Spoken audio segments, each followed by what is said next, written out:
Well, hello again, everybody. This is John Norris at Trading Perspectives. As always, we have our good friend Sam Clement. How are you doing? I'm doing great. How are you doing? I'm doing fantastic. You know, Sam, I gotta say it is with some measure of sadness that we are going to have to say goodbye to Courtney Truss. You know, she'd been on the podcast with us for quite a while. However, we always teased her about having so many kids. And I guess at some point the siren song of having a house full of children, bushel, carload, minivan full, called to her, and Courtney is going to go home and be a mommy for a while. So good for her. We wish her well, and hopefully our paths will cross again. Yep. Now, with that being said, this week, however, maybe the news isn't quite so rosy, if you catch my drift, because, I mean, don't look now, but all of a sudden ratings agencies are downgrading U.S. Treasury debt from AAA down to AA+, and, you know, at first blush, the markets don't seem to be paying too much attention to it. No, it seems like, you know, first off, the rating agencies have lost a little of their shine since 2008. Yeah. And second off, there's already a kind of better measurement for the quality and safety and soundness, and it's typically where people actually put their money in credit default swaps, and those haven't moved, and I think have actually ticked a little bit lower, meaning a little bit more confident in the safety of it. So yeah, it doesn't seem like this is really much of a factor. Well, and also given the fact that the U.S. borrows in its own currency will also mean that really, for all intents and purposes, we will never have to default on our debt unless we want to do so. Yeah, we have no foreign denominated debt. You know, what was it, a couple months back, talking about possibly defaulting, and there always is a deal that gets done. Everyone, you know, complains about it and then ends up folding their cards at the end, and that's kind of how it goes. But you're right.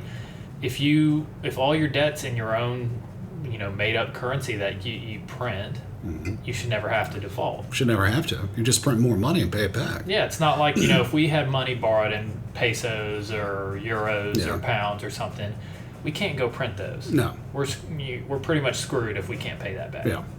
So you're absolutely right, and well, thank you guys for always listening. Yeah. But in all seriousness, though, when you take a look at what Fitch was saying, one of the things that it complained about, I guess if you want to call it a complaint, is really the way our government and our governance has kind of devolved into just squabbling back and forth. There doesn't necessarily seem to be any bipartisanship in order to get those important things done in the country which needs to get done, and really just overall the polarization of Washington is part of the reason why we go from a AAA down to a AA+.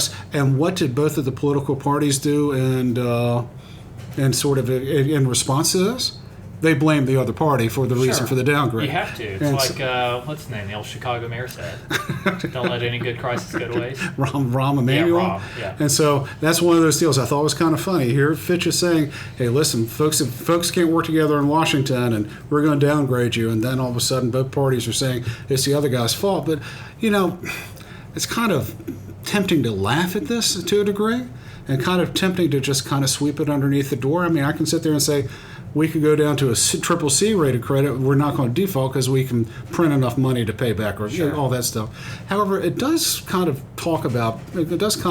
address, if not directly, indirectly, a major problem in the country, and that is the fact that there's just no measure of fiscal responsibility left. Sure. I mean, let's not even try to pretend we're fiscally sound with the debt ceiling deal that they did a few months ago, when we're looking at the amount of money that, say, the Treasury has to borrow this upcoming quarter. Yeah. And the amount of money that even the administration's own budget proposal says we're going to increase the accumulated debt by $18 trillion over the next decade. Yeah. There is no fiscal responsibility. No one, either side, and all that stuff. So that's kind of what I think Fitch is really getting at. We can talk about backbiting in Washington.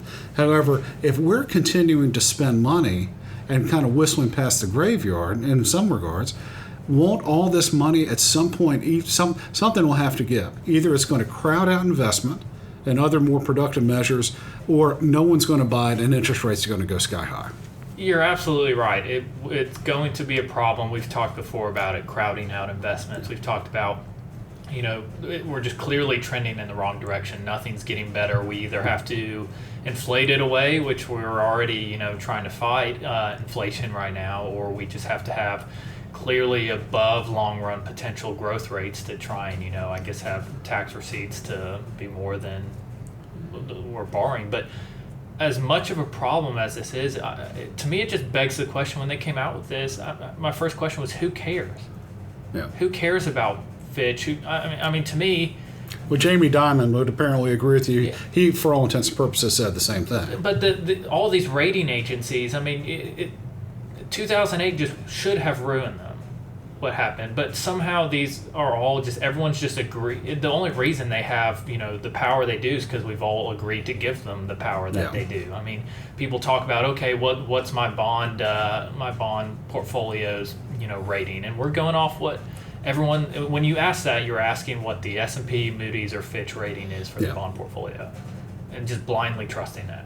That clearly didn't work out 15 years ago. That was one of the greatest causes of the financial system collapse. I would agree with you. And yet we've gone back to just crossing our fingers and hoping what they tell us is true. So why do we continue to let, instead of doing your own kind of due diligence on things, why does that even matter anymore? Well, you're hitting on a lot of points. One of the points that I would say is kind of your first comment is, why do we care? Jamie Dimon said, for all intents and purposes, why do we care? Does Fitch's downgrade change anything about the liquidity in U.S. Treasuries, the market for them, the true perceived safety and soundness of them, all that stuff? Does anyone really think that this is going to lead to a default, that the market for Treasuries is going to evaporate? And the quick answer to that is no, not any time in the near term. Yeah. Something else will have to give. And as much as it pains me to say it, who's better? Right. I mean, every country, every sovereign, major sovereign country has an issue with its debt, just too much of it, right, because there's no fiscal responsibility throughout much of the world. And so we've borrowed all this money, we can't pay it all back. And when we can't pay it back, or when no one's buying it, our central governments go in and monetize it. Yeah. And so for me, the bigger question is, what happens when Janet Yellen borrows another $1 trillion this quarter? The Federal Reserve quits buying out on the curve, and we get into a greater kind of friction with the Chinese. Who's going to be buying the long end of the curve? It's a good question. That's a real good question for me, because I sent you that spreadsheet that I did yesterday. Being the dork that I am, I went back, and ladies and gentlemen, this was scintillating stuff. I mean, just absolutely scintillating stuff. I did the monthly observation of the core personal consumption expenditures price deflator. Isn't that fun? Super fun. Yeah, fun stuff. Going back monthly all the way 60 years. So was that 720 observations. Yeah. And I compare that to the yield to maturity of the 10-year Treasury over that time frame. The average spread, or the median spread between those two through the end of July, was 247 basis points. Right now, it's, for all intents and purposes, a wash. Essentially, they're the exact same. Let's call it 410 to 410. So I could sit there and say, either the 10-year needs to be at what's that? I mean, let's just call it six and a half, 660. Either that's where the 10-year needs to be if we revert to the mean or the median, or median in this case, if we revert to that, or inflation has to be 1.6%. Yeah. What's the more logical one at this point in time? The inflation, to me. Down. Yeah, well, I think both things are going to happen. I think inflation's going to come down a little bit. It's going to be a while before we get to 2%. However, if past this prologue, I'm supposed to say that it didn't, I don't see what's going to keep the 10-year from backing up. Tell me I'm wrong. Oh, I told you about this last week, that my thought is that long-term yields are, again, all especially in bond markets, it's just supply and demand. Yeah. I mean, even more so than in the stock market, what have you. There's a ton that goes into just supply and demand. Other countries buying our debt, us buying our debt, what have you. And when, just like normal supply and demand, when there's not a lot of something, prices typically stay pretty elevated. Yes. And I think people get that confused with, yields being low, but those two are inversely related. And so if there's not a lot of something, prices remain high and yields remain pretty low to where they should be. And it seems like what you talked about, $1.8 trillion that the Treasury is going to have to raise essentially over the next 6 months, the back half of this year, 5 months. that's a lot of money. That's a lot of supply, and a lot of it is in those long-term bonds, and I think a lot more than maybe some people had expected. Now riddle me this. I think you told me this morning that just they're borrowing way out on the curve. Yeah. A lot more than what they normally do. The smaller percentage dedicated to bills. Yeah. Now, why is it that all of a sudden, when we could have borrowed money for 10 years at 1% not so long ago, we didn't take advantage of that? We did it all in bill land. Now, all of a sudden, we're going to do it all out on the curve. It just seems as though maybe people at the Treasury, take the "the" off of it for pretension purposes, seems as though maybe they're not thinking too far in the future and only worrying about the quarterly debt service. Yeah, I think the problem really was not doing it then, less so than now. I get it a little bit now, and I think they probably needed to shift maybe a little bit further out on the curve. But we were talking about this when rates were at zero. Like, why don't we do a 50 or 100-year bond? And anybody that needs duration, any insurance company, pensions, even foreign governments, there'd be plenty of demand for that. Yeah. At what back then, probably 2%. Yeah. 100 years, 2%. Amortize our debt down to like nothing. A portion of what it is now. just float all of our debt out there, and 100 years at 2%. Yeah, why not? But we didn't do it. We didn't do it, and now we're kind of doing the opposite. So, kind of going back to that and talking about Fitch and all this money. Tell me what the end game is. I mean, tell me what is the probable case scenario, assuming we don't get any sort of measure of fiscal responsibility in Washington. Look, I think this can continue a lot longer than people probably think it can continue. I think some worst case, doom and gloom, people are going to say, oh, look how much debt we have and all that stuff. And yeah, it is an issue, and it's been an issue under both administrations, Republican and Democrat, for the last 2+ decades. Yeah.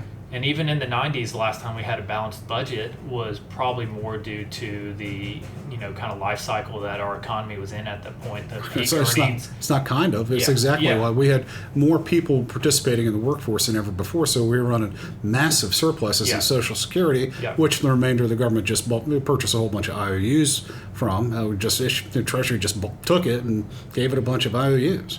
So I think this can continue for a long, long time. And, you can look at the debt servicing to GDP and all that stuff. I mean, we can still service our debt. Oh, yeah. It is becoming more of an issue. But, look at Japan.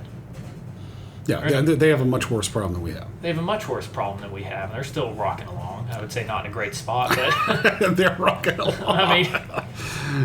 But they're still afloat. My point is that this can go on for a long, long, long time. I'm not even sure in my lifetime that this will fully, come to a head. I would mostly agree with you on that. This can go on for a long, long period of time because ultimately people have to put their money somewhere, and until we find the next best alternative to the U.S. dollar, people will buy dollar-denominated securities, and the most liquid of these are U.S. Treasury securities. Yeah, plain and simple.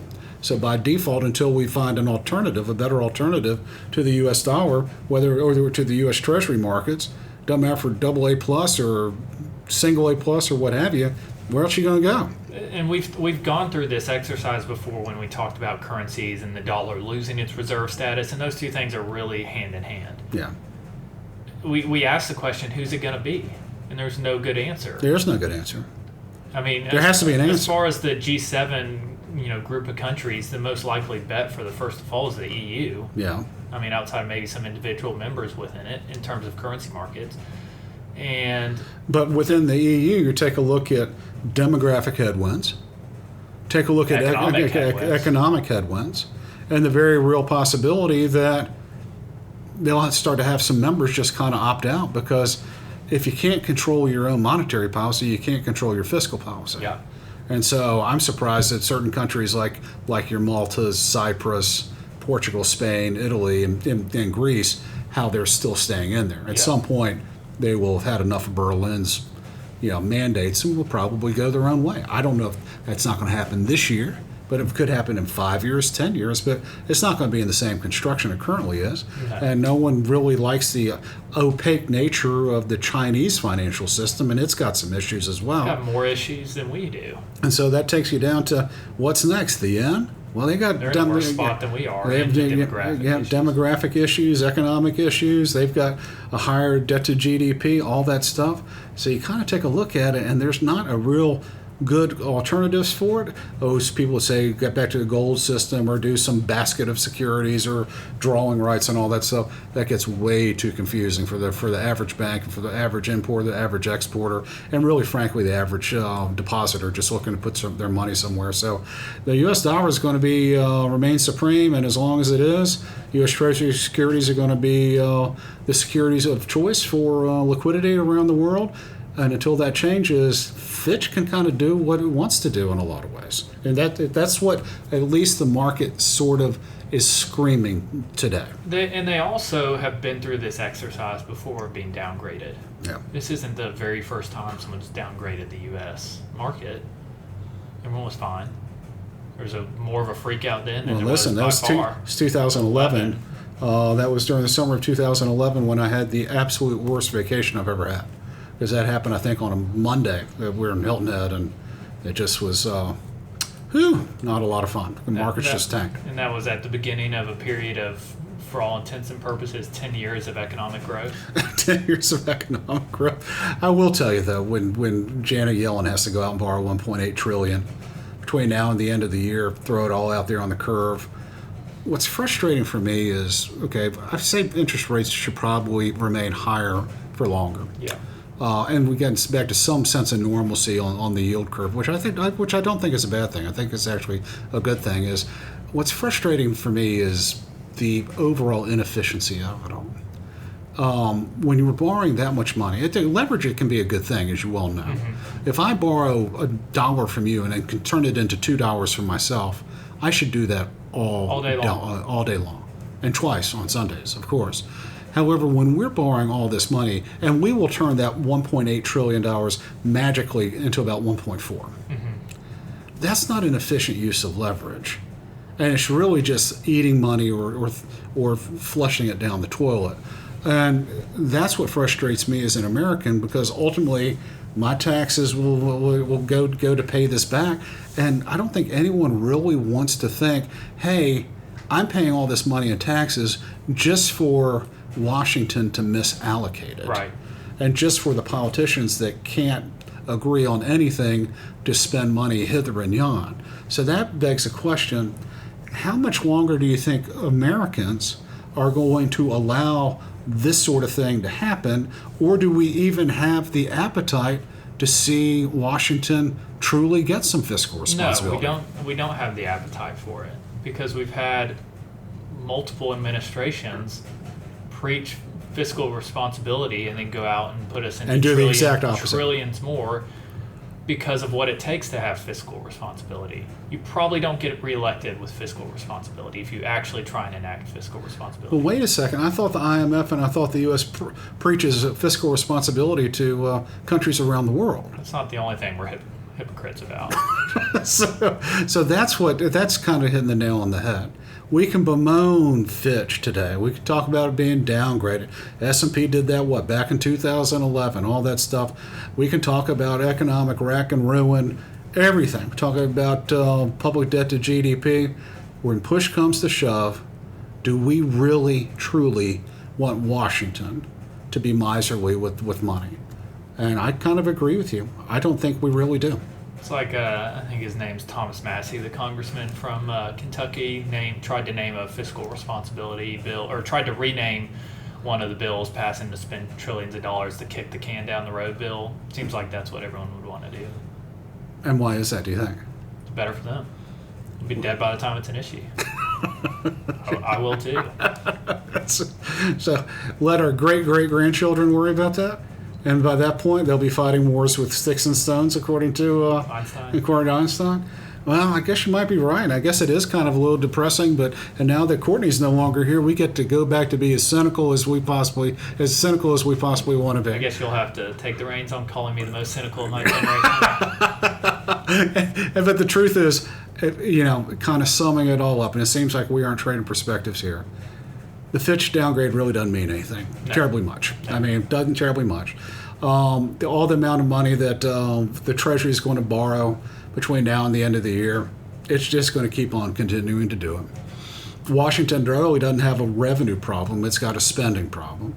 It's horribly inefficient with our money, but no one, it's not in it's in very few people's best interest to have Washington all of a sudden become more efficient with cash and become more fiscally responsible. And part of that is due to the just inherent flaw in our political system that the people that are running for office are probably the last people that should be running for office typically.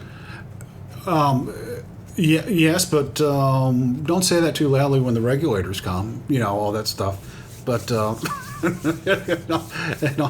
in all seriousness, though, I mean, it's kind of a confusing, it's kind of a frustrating topic in a lot of ways, because there are tons of pressures around the world, tons of tensions, and it'd be great to think that we're all singing from the same song sheet in this country, and we're all tanned and one and efficient and all that stuff, and it'd be great to think that way. However, no one else is either. No. And actually, it's the old expression, I'm sure it's not very politically correct, something about a one-eyed man in the kingdom of is one-eyed. In the land of the blind. Yeah, in the land of the blind, the one-eyed man is king.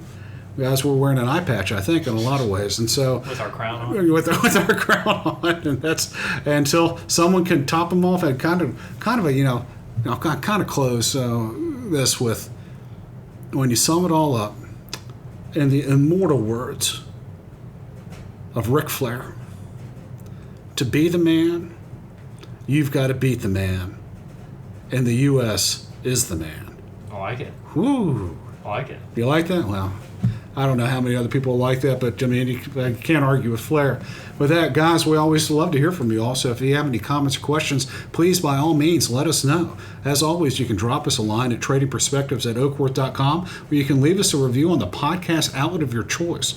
As always, if you're interested in reading more, hearing more of what we have to say or how we think, please, by all means, go to oakworth.com. Take a look underneath the Thought Leadership tab for all kinds of exciting information, including links to previous podcasts, links to our blog Common Sense, and now also links to our third quarter magazine, Macro and Market, that has all kinds of exciting information.